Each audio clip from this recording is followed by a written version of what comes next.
Welcome Lions! Ako nga pala si Junmar, isa sa mga founder na Steel Chick.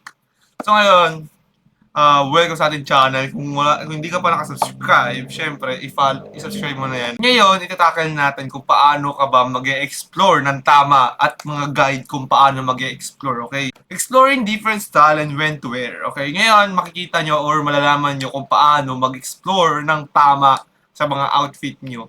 Yung kasi mostly mali ng mga tao, kinakatakot ng mga tao, baka hindi mag-work yung explore nila or baka i-judge sila or 'di ba? Yun yung mga karaniwan, and then mostly nakikita ko is nagkakamali rin sila. For example, pupunta sila sa sa isang night date pero ang porma nila pang coffee date. So yun, bibigyan ko kayo ng mga tips kung paano niyo ibabagay yung mga damit niyo. Depende sa okasyon, sa oras, and sa gagawin niyo. Okay? Let's go. Here's what I did. Okay? First of all mga pare is huwag kang matakot mag-explore. Okay? Tandaan nyo is you versus you. Kahit ano suotin mo, wala pa rin naman paki sa yung mga tao. Hindi ka naman nila kilala. Di ba? Sino ka ba? Hindi ka naman nila kilala. So bakit ka matakot mag-explore ng mga bagay-bagay? Para sa'yo din naman yun. Para sa kaka-improve mo rin naman yun, di ba? Do you get me mga pare? Do you get me mga lions? Okay? Kasi kapag iisip mo yung mga yung mga tao, wala, hindi ka mag-i-improve, diyan ka na lang talaga. Pero pag inisip mo muna yung sarili mo, diyan ka mag-i-improve. Pag inisip mo kung paano yung mga ways para mag-improve ka palalo, paano yung mga ways para mas malaman mo, mas makilala mo yung sarili mo, diyan ka mag-i-improve. Okay? Kasi once na nawalan ka ng takot ma-judge, masasabi mo na isa ka ng masayang tao, isa ka na sa mga, alam mo na yung purpose mo. Okay? Kasi once hindi, isa ka ng confident tao. Kasi, kung wala kang confidence, hindi ka magiging attractive. Hindi ka magiging improve. Okay? Hindi ka magiging stand out sa maraming tao. Hindi ka magiging charismatic. Okay? Kaya, huwag kang matatakot mag-explore. And next naman is, try and error. Okay? Try and error lang mga pare. Kaniwan mga pare is ang buhay is try and error lang. Kahit sa buhok, try and error lang yan. May mga bagay na hindi sa'yo bagay, na bagay sa akin. May mga bagay or may mga hairstyle na bagay sa'yo, pero sa akin hindi bagay. Kasi iba-iba kasi structure ng mukha natin, iba-iba structure ng katawan natin, iba't iba yung height natin, 'di ba? Kaya di mo pwedeng sabihin na okay, bumagay sa kanya, so gagayahin ko, sure na babagay sa akin to. Hindi ganun 'yun. Kailangan may uniqueness ka pa rin, kailangan unique ka pa rin. Okay lang gaya, pero kailangan mas better ka. Do you get me, Lions? For example, punta ka sa Pinterest para mag-check ng mga outfits. O I mean, gusto kong gayahin. Pwede mo siyang gayahin, pero make sure na mas magiging better yung outfit mo. Okay, do you get me? Make sure na ikaw yung better. Okay? Next naman is ito yung isa sa mga importante is go to gym. Okay? Kasi pag hindi ka in shape, masyado kang mapayat or masyado kang mataba, is hindi ka rin makakapag-explore, hindi ka makakapag-try and error. Kasi, una sa lahat, mostly kapag mapayat ka, diba, more long ang ginagamit mo lang. Hindi ka nag-fitted, hindi ka nagko-collar kasi mas may expose na mapayat ka. Same thing kapag mataba ka. Hindi ka rin makakapag-fitted na damit kasi mas makikita yung chan mo. Kaya mo kasi ang gagawin mo dyan, maglo-long ka, oversize. Di ba? Kaya highly recommended na mag-gym ka. If super busy mo rin naman is meron naman tayong tinatawag na full body splits. So 3 times a week lang siya, di ba? Pero effective din naman siya. Alos lahat na split, but at least natatamaan mo siya ng at least 2 for example yung chest, lalaki rin naman niya, at least matamaan mo siya ng 2 beses sa isang linggo eh. Okay? Kaya may tatawag tayong full body split. Di ba? And next naman is, bibigyan ka rin nito, pag nag-gym ka kasi, bibigyan ka rin nito ng confidence mo. Bibigyan ka nito ng confidence. Okay? Kaya sobrang highly recommended na pumunta ka sa gym. Okay? And then, baka mag-i-improve kasi doon eh. Kasi makakapag-socialize ka. Okay? And tandaan mo, huwag ka matakot pumunta sa gym kasi lahat sila nagsimula sa level 1. Okay? Lahat yung walang pake sa'yo kasi nag-focus sila sa sarili nila. Nag-focus sila sa set nila.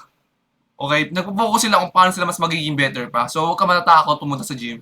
Kasi lahat lang sa gym is gusto rin maging better every day. Okay? Next naman is, So, continuation lang.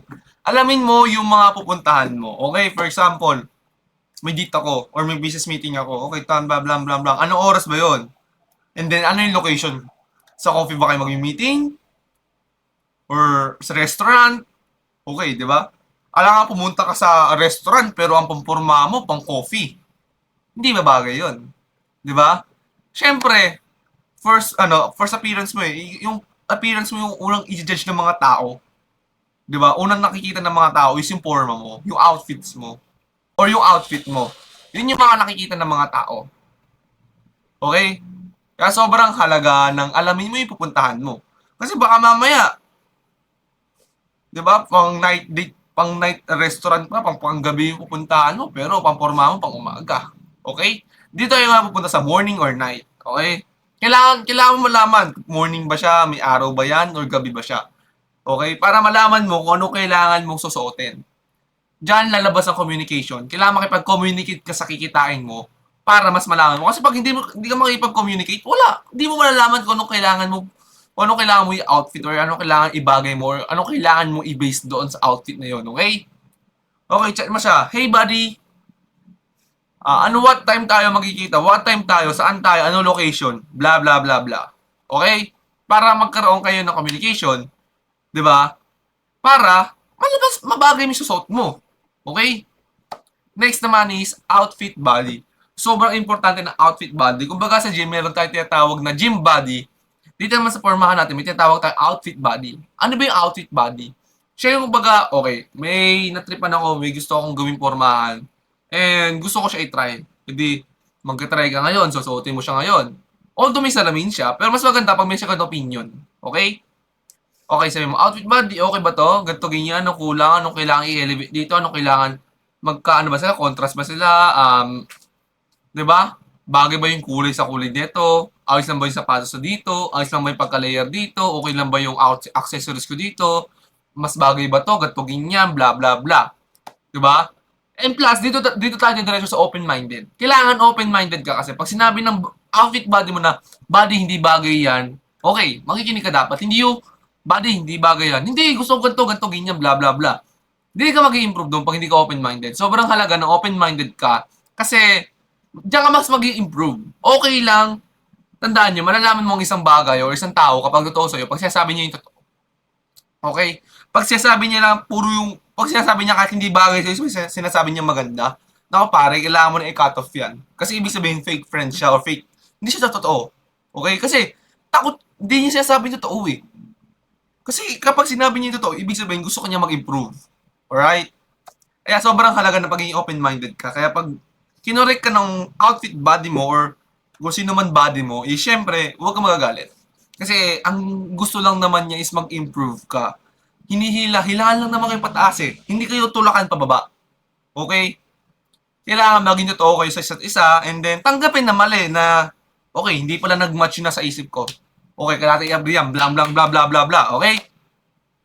Next naman is my secrets. So ito yun, sasabihin ko sa inyo kung ano yung mga secrets ko, di ba? Okay, una-una is use accessories. Dati kasi ako yung tipong tao hindi ako nagsusuot ng accessories. So, kahit gaano kaangas yung forma ko, wala, hindi ko pa rin talaga makita yung essence or ng charisma ko. Okay? Kasi may kulang. Isipin nyo yung bahay walang bubong. Isipin nyo yung yung bahay wala rin bintana. Isipin nyo yung painting or yung drawing walang mata or bibig. Di ba may kulang? Hindi siya nag-e-elevate or walang o walang mata, walang kilay, di ba? Hindi siya nag-elevate, hindi siya nag-stand out. So, yun. So, gumagamit ako ng accessories. Here's what I use. Okay?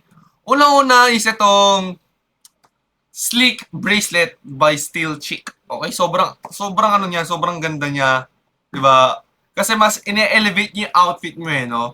For example, mapa-casual, mapa-formal, semi-formal, coffee date, night date, bagay na bagay talaga siya.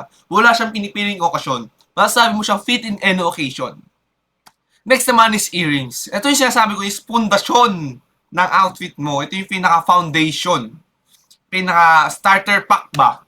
Diba? Meron tayong celestial round earrings. Bagay na bagay ito, diba? Especially kung gusto mong maging maging bad boy looking. Bagay na bagay ito. And of course, meron tayong celestial cube earrings. Mas maliit siya konti, pero yon mas magmumukha ka rin ditong bad boy. Di ba? Kung gusto mo maging mysterious, bad boy looking, bagay na bagay sa itong celestial cube earrings.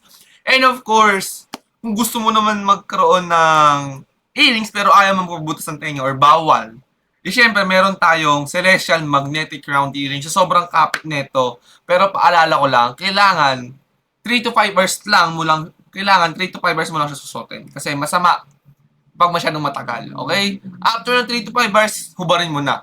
Saktong-sakto na yun para sa ka-meeting mo or sa ka-date mo. Okay? Thank you, Lions. Yun lang. Maraming salamat. Sana may nagustuhan kayo. And then, kung bago pa lang kayo sa ating channel, make sure nakasubscribe kayo sa ating channel, sa TikTok, and check nyo sa TikTok yung Still Chick natin, sa Facebook, sa IG.